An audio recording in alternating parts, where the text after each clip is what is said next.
Braćo i sestre, pomolimo se Kristu koji je krotka i ponizna srca, te mu zavapimo. Kralju ljubljeni, smiluj nam se.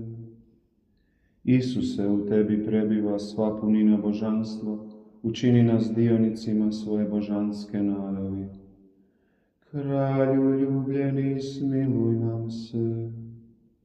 Isuse, u tebi je sve blago, mudrosti i znanja, objavi nam po crkvi mnogovrsnu spoznaju Boga. Kralju ljubljeni, smiluj nam se. Isuse, ti si miljenik Očev i radost njegova, daj da ustrajno slušamo riječ Tvoga propovijedanja. Kralju ljubljeni, smiluj nam se.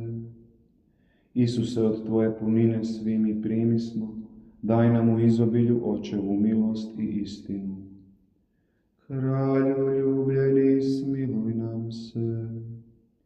Isuse, izvore života i svetosti, učini nas svetima i neokaljanima u ljubavi. Kralju ljubljeni, smiluj nam se.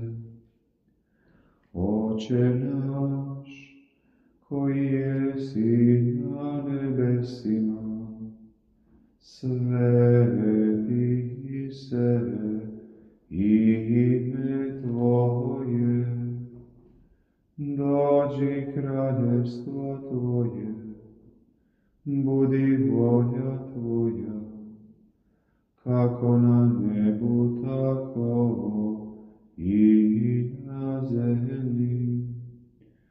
Kruh naš svagdanji daj nam danas i otpusti nam duge naše, kako i mi